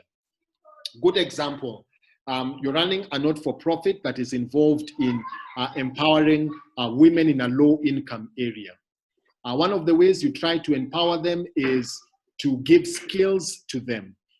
Things like sewing, repairing clothes, knitting, handcrafts. And you realize at a certain point that you're producing quite a bit that can actually be sold for export, all right? Now, what you do is that you then, if you have that not-for-profit, you can then set up a for-profit that then is the one that is responsible for seeing to the sales, and whatever comes in is then paid into the not-for-profit entity. Obviously, there are some tax issues there, and there are some exemptions that you will need to obtain, but that is the best way to do it. So to Esther's question, is it possible? Yes, it is possible. But how do you do it? First, start by registering your not-for-profit, and then establish the for-profit, which then can churn out these returns. If there is urgency that you need to begin, then what then you probably would want to do is set up the for-profit as a business name, and business name registrations are fairly straightforward. They don't take very long to register. So you register a business name under your name. Once the business name is registered, you carry out the for-profit business there. Of course, you will run into a problem explaining how money is moving from the for-profit into your pocket and then going to the charitable cause. Because if I am an employee of KRA, I'll ask, how do I know that whatever money you made from selling those crafts didn't go towards having a good time in the evening, going to eat out and that kind of thing? So that's why I'm saying that even if that's an interim measure, she really needs to consider setting up a not-for-profit entity. For the question that has been asked about collection of funds, and I've seen it, the anonymous attendee. I mean, business in Kenya is really tough. I mean, like he's saying that they've only paid 60%, the rest is not paid. What do I do as far as it goes? And sometimes, by the way, and I empathize with him, is because I know sometimes there are even businesses who will say, okay, we've paid you 60%. To unlock your 40%, you have to see me, the procurement manager, pay this, so that then I can unlock your 40%. Ronnie might know that phrase, kutoa lock, although in a different context. If that indeed is the case, that somebody is unable to get the funds, I would encourage them to consider getting a lawyer who can do a demand letter, all right? Now, most lawyers will not charge a huge amount for a demand letter, and it may help you unlock the funds that you require.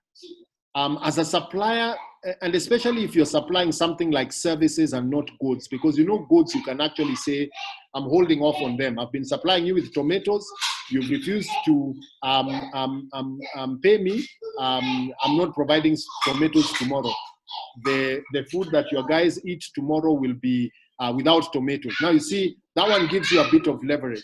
But for services, I think what one needs to do is also in their contract to put it in such a way that as a service provider, you are paid at certain milestones. So if Ronnie is setting up a website, you say, I need a 30% mobilization deposit.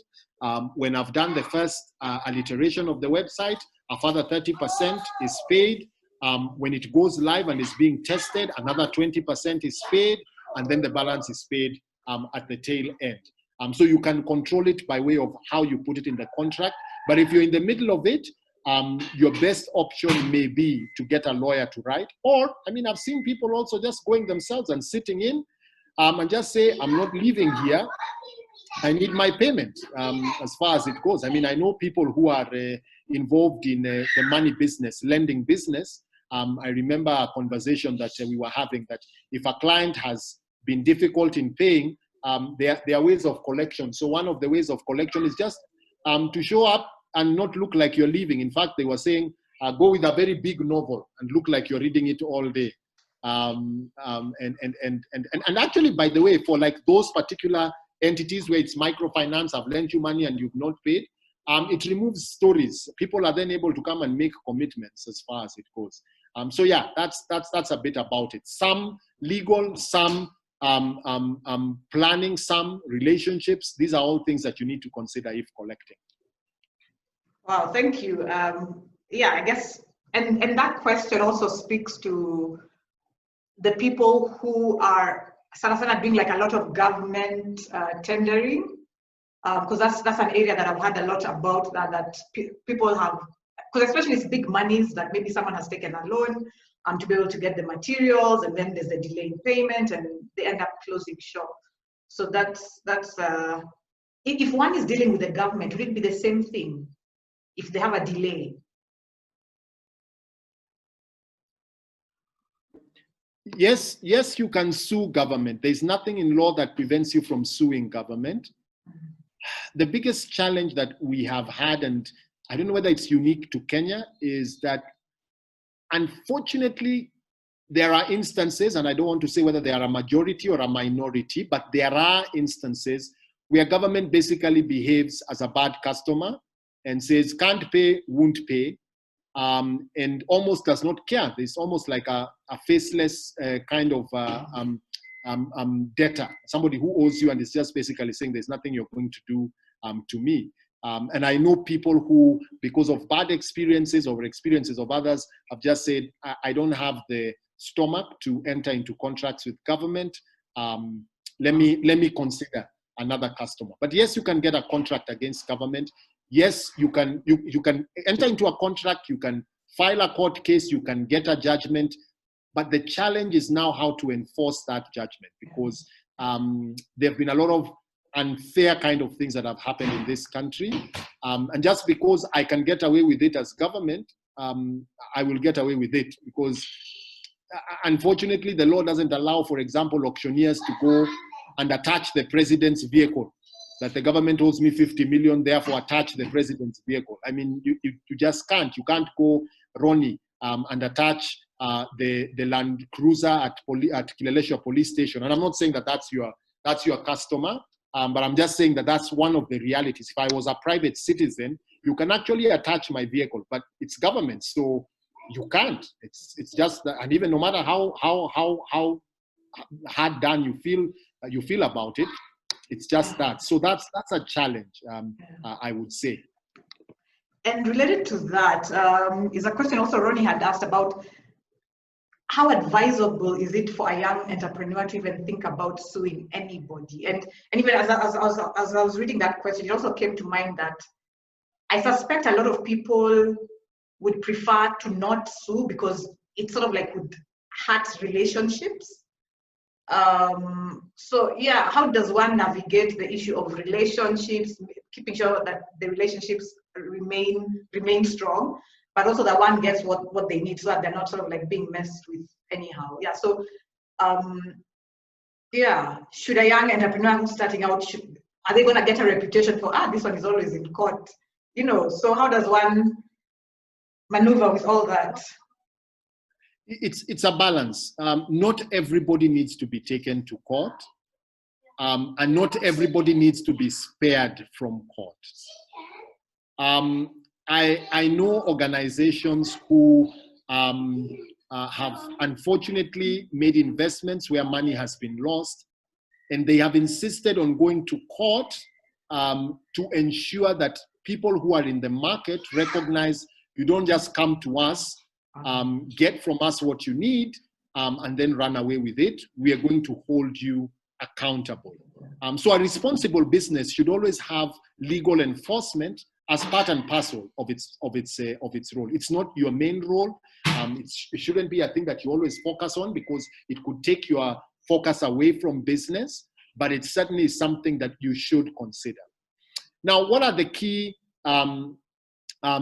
issues when one is looking at how do you call it, whether or not to take legal action?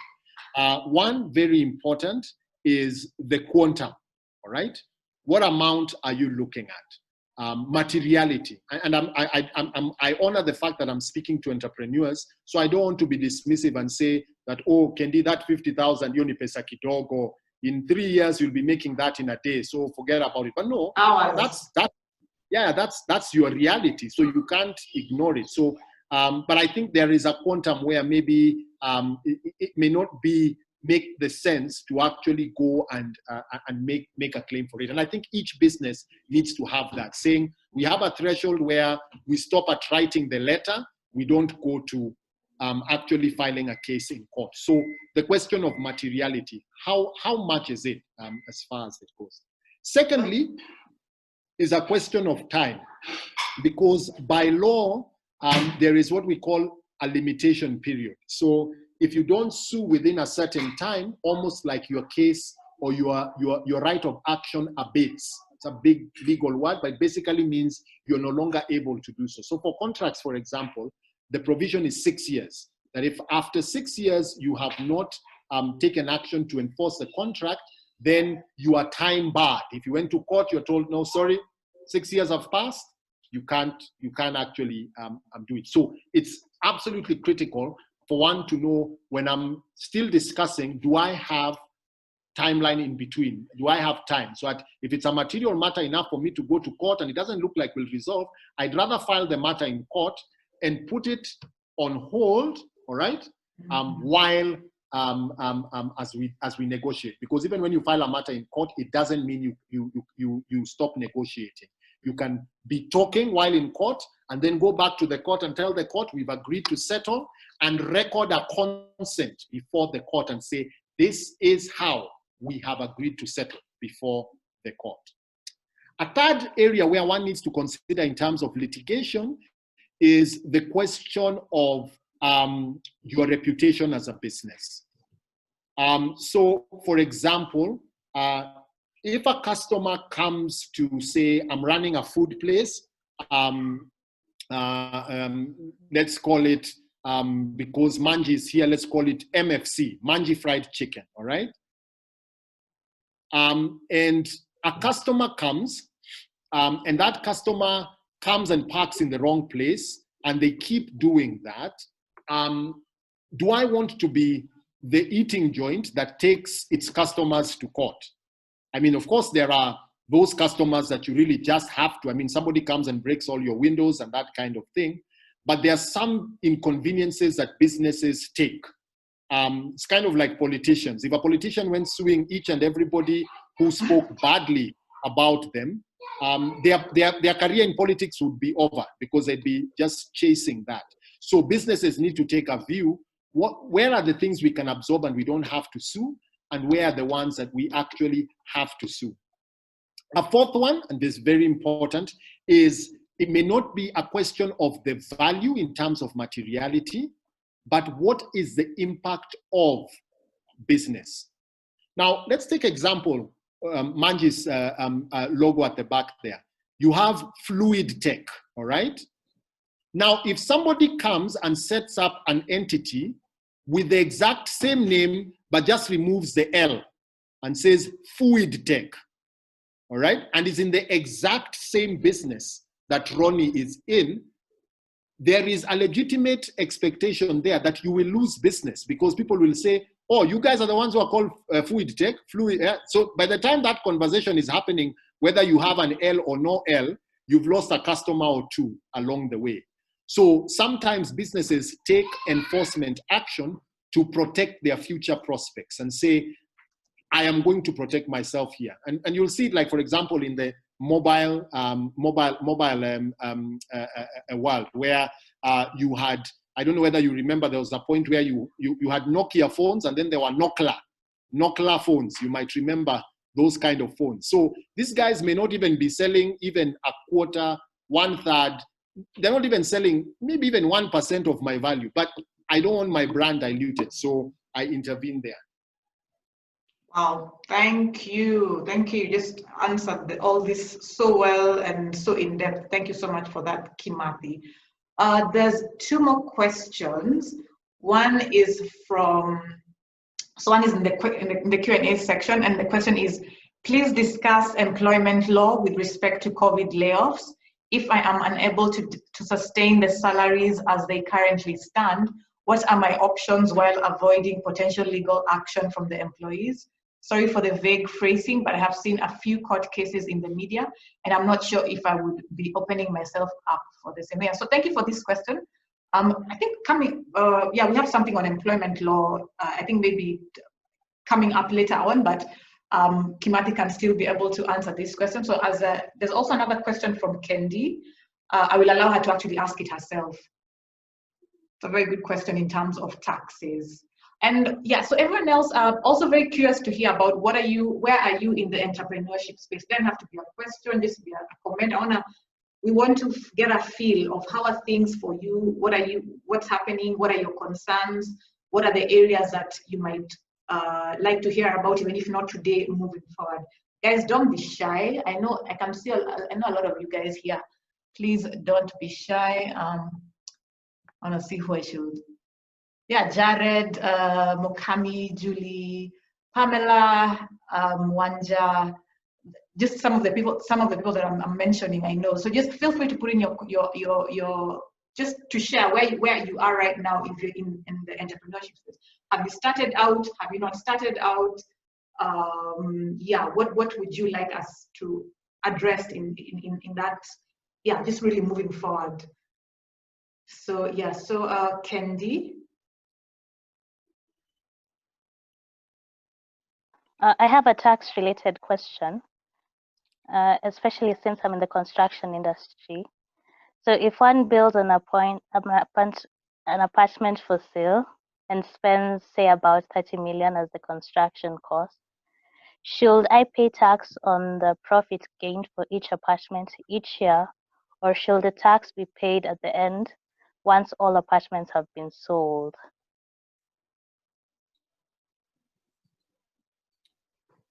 All right. You know, that's what I was saying in terms of the specialization. So tax is one of those specializations. I have some level of proficiency, not expertise, but I think that's a question that I would be able to provide some form of guidance. First of all, tax law in Kenya, it works on a 12-month year basis, all right? So if you're involved in development, Kendi, you know that there is a time when you really are putting in cash but not getting anything out.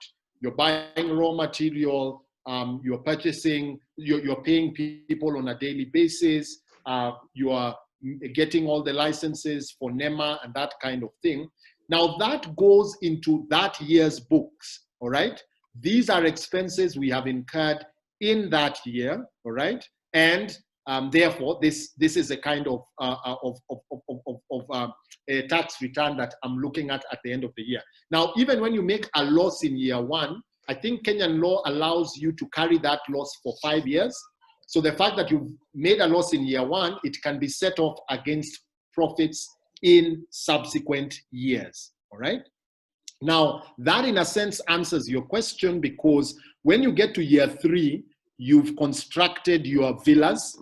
You look like a villa developer, okay? So you've set up your villas. Those villas have been sold. So you've sold your first villa to, say, Ronnie. That time, FluidTech is very fluid. It's liquid. I mean, it has funds. So he's moving his office into one of the villas and pays you 60 million. Now that income for the year is an income for the year.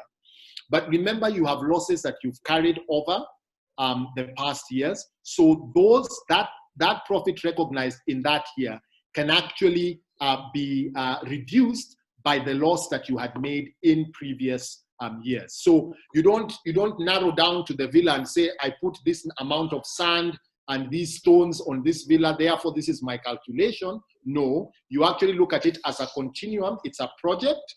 The project, generally construction projects, require heavy outlay at the beginning, which means there will be a loss in the earlier years, but then there will be sales at the end, which then allow for a return in subsequent years.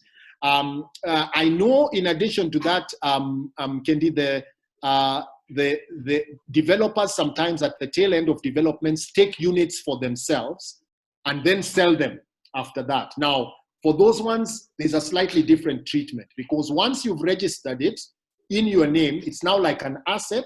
And when you're selling it, there's what we call capital gain. So they'll basically look at the value at the time it was registered in your name and the selling price. And then the difference between the two, there'll be a 5% capital gain tax, as opposed to when you're selling everything, where it's a project, you're not becoming an owner as such.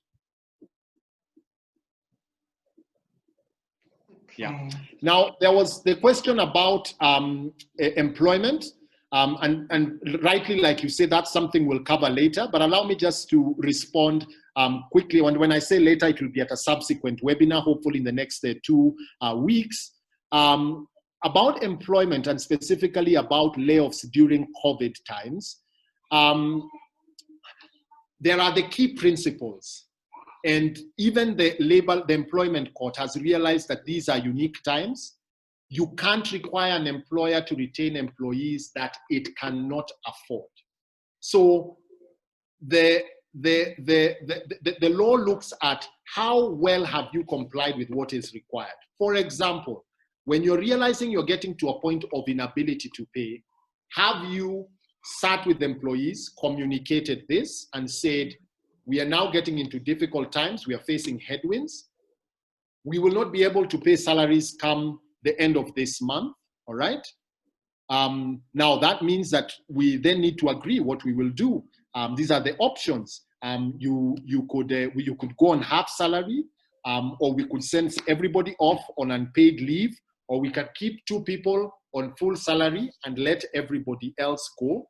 But the point there is consultation. And consultation doesn't mean you have to agree with the employee, but there is some level of first communication and then discussion that is there. But very importantly is that once you take a decision, you need to communicate it in writing. So don't just leave things like that. Say, we have decided from this point, this is what we are going to do, and address each employee and say, this is what we have resolved to do in the current circumstances. But obviously, this is something we can go into greater depth when we are discussing the matter. But I think communication, consultation, and then finally communication again is very important. And keeping everything in writing is also very helpful. Yeah, thank you. Those are really good points. And just as you were speaking, Kimathi, I was thinking about also thinking about the humanitarian aspect of things, which would be probably part of communications, and just really encouraging. Now, I'm not answering on the legal side at all, but just encouraging your team. If you have to let them go, encouraging them to pursue, take up even training, entrepreneurial training. Yeah, just sort of like as a humanitarian aspect, because I think when a lot of people are released, there's a psychological stress. Because we are used to jobs, and when we hear I'm gonna lose my job, like it's so easy. I mean, depression and everything. There's very close links to that, depression, even suicide. Yeah, so just sort of like helping them walk through what next. If it's getting a business coach to help them figure out what are the next steps. So guys, we have 9 minutes to go, and we have come to the end of this really, really, really amazing discussion on entrepreneurship and the law.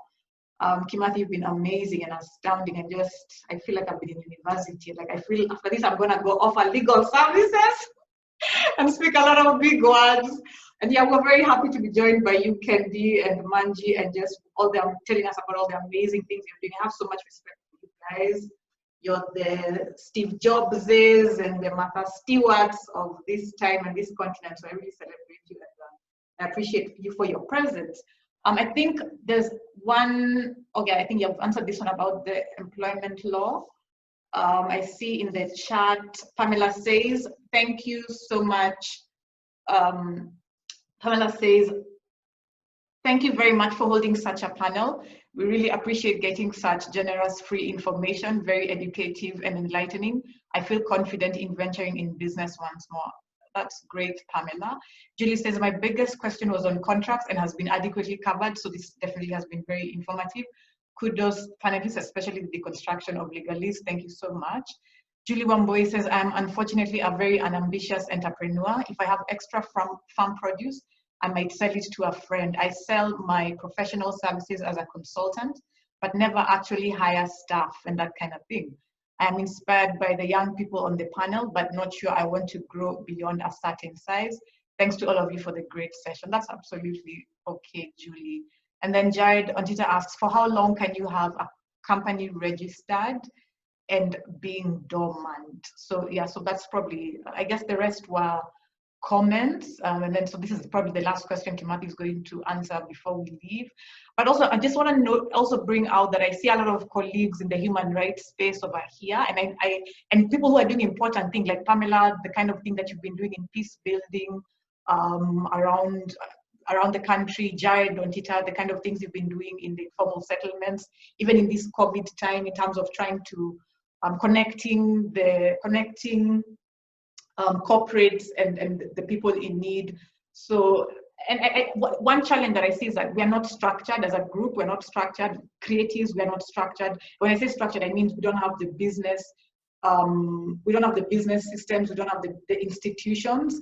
And setting up institutions is what will take what you're trying to do to the next level. And that's something that I had to learn sort of by along the way. So I think I want to keep on pushing that agenda, but we're gonna do it on a separate day, on a separate platform. That we need to, for us to have our impact felt, for us to get our work out there, we need to have this kind of business system. The last thing is Kendi Muthuri saying, Kimathi and panelists, great and timely discussion. Most of us understand the need of having legal advice as they undertake any business venture. How much would one require to secure legal advice with limited resources? This is a question from Catherine. So I think there were two questions there, Kimathi, and after which we're going to end. But even in the meantime, all the participants, if you have a business, please feel free to pimp it, like share it in the group. Say, this is what I do, this is how you can reach me, because we're all about, let's all thrive. So yeah, talk about what you're doing, where you can be found. I'm also going to share the contact of Musyimi and Company Advocates if anyone would like to follow up and get legal support in this commercial aspect. So yes, Kimathi, you can go ahead to answer those two questions, and then everyone else feel free to share what you're doing. I mean, look at it like networking, so that, yeah, you never know, you might have a few customers here. All right. So thanks. Number one, the question that Jared has asked, I've actually responded on the group. Let me just read the chat. There is no no time limit. This is for how long you can have a company registered and dormant. There is no time limit, but one needs to be careful to avoid accrual of penalties to Kenya Revenue Authority and the Business Registration Service. As a general rule, if you do not intend to continue the business, it is better to close the company altogether. However, if you intend to continue running the business, please ensure that you meet your annual compliances. Then the question that was asked by Catherine about how one is able to secure legal advice with limited resources.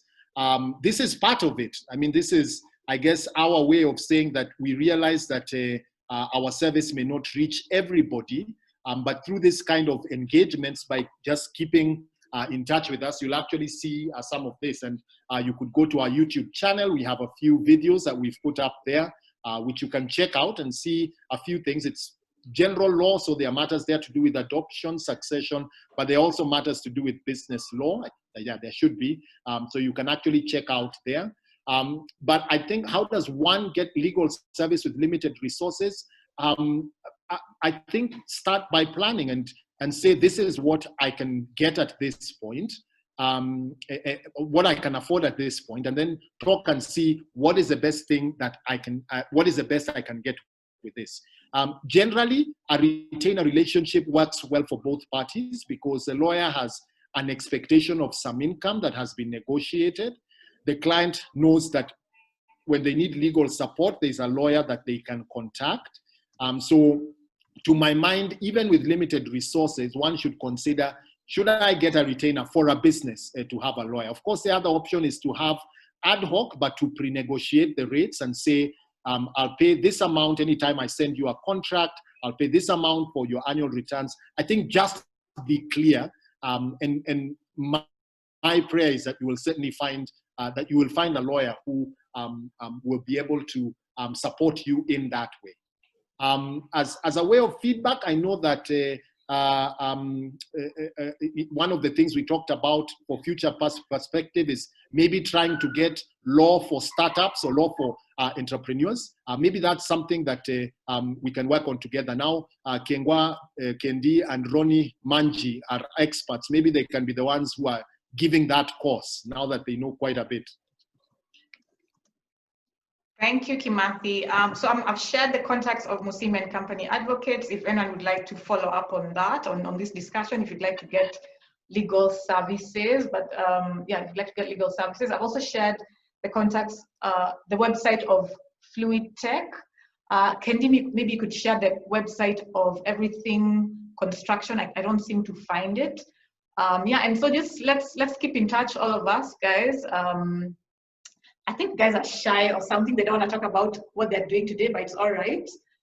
There'll be more time for that. Like I feel like we need to do something separate on entrepreneurship, by the way. And in terms of starting from scratch, my background is in the arts, media, but over the years I literally have had to take so many entrepreneurship courses. So if you are starting out, I'll just mention a few. There's a group called Ongoza. I think it's a 8-week program, and it's very it's very I don't say cheap, but it's, what's the word for it? Like it's sponsored, so it's very affordable. It's Ongoza. You just go to Ongoza Kenya. There's another group called Synapis. Synapis, this SINAPS, check them out. I think they have a program coming out in January. Centonomy Entrepreneur also has something on entrepreneurship and money management. And then, of course, you can then follow up like the more long-term programs such as MBAs at Strathmore and other places. So for now, guys, it's been great. It's been amazing. I have really, really enjoyed this. Yes, so thanks our participants as well as our panelists. Thank you, Kimathi, for just giving us so much food for thought and so much wisdom and sharing so generously. So for now, I will let everyone go back to their amazing weekends and stay safe, guys.